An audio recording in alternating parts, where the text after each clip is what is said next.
David, je rappelle, quand vous êtes administrateur du Syntec Conseil, c'est 250 entreprises en France et il y a beaucoup de femmes consultantes.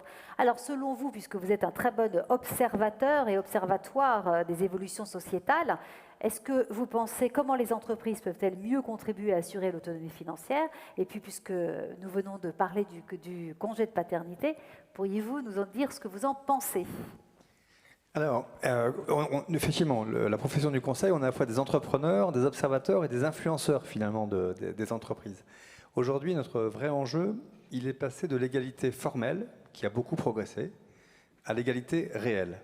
Et l'égalité formelle, c'est l'égalité des droits. Et aujourd'hui, très peu d'entreprises ne sont pas dans les clous au niveau du droit. En tout cas, en termes d'intention, en termes de politique RH, etc. Là où on a un vrai enjeu, c'est un enjeu sur l'efficacité de ce qu'on met en œuvre.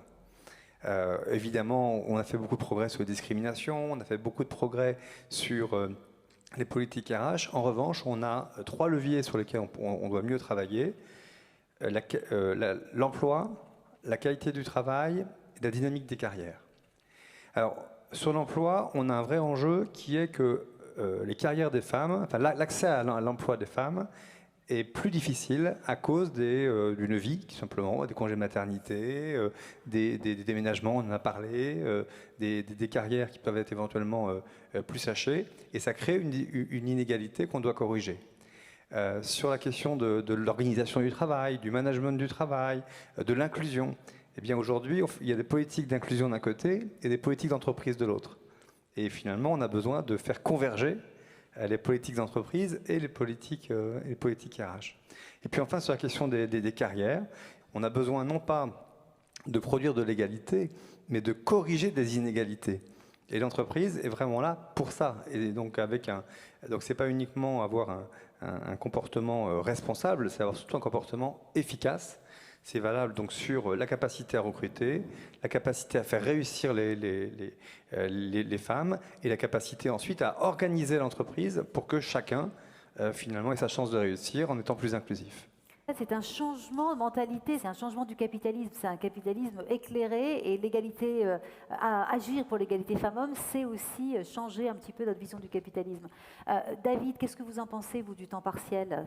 Je pense que le temps partiel aujourd'hui, il est majoritairement féminin et il crée de l'inégalité. Il crée des inégalités tout au long de la carrière et il crée des inégalités à la fin de la vie, finalement. Il crée des ruptures de carrière, parce que c'est plus compliqué derrière de prendre des responsabilités quand on a été en temps partiel.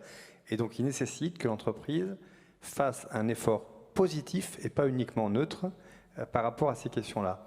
Ça veut dire d'abord effectivement que le temps partiel fait partie d'une carrière normale, et ça ne doit pas être stigmatisé comme quelque chose qui serait associé à une non-performance. Ça, c'est le premier point.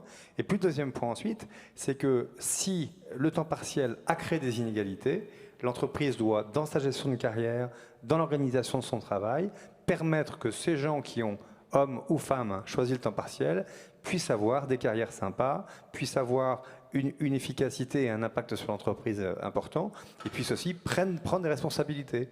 Parce qu'on peut très bien être dirigeant et avoir de temps en temps un équilibre vie pro, vie perso et correct, c'est pas forcément incompatible. Quel message vous avez envie de transmettre? Je rappelle aussi que votre proposition, c'était objectiver les motifs d'augmentation pour plus de transparence au sein de l'entreprise. Voilà, notre credo, nous, c'est effectivement, évidemment, rêver, c'est bien, mais c'est surtout de se donner les moyens d'avancer très concrètement avec les leviers disponibles dans l'entreprise pour faire progresser l'égalité, corriger les inégalités, je vous l'ai dit, et puis également mettre en œuvre les mesures qui ont été prises ces dernières années, qui sont extrêmement efficaces, mais sur lesquelles on doit encore renforcer nos efforts pour que justement, dans les entreprises, là où on est, à hauteur d'hommes, et à hauteur de femmes, on puisse effectivement progresser.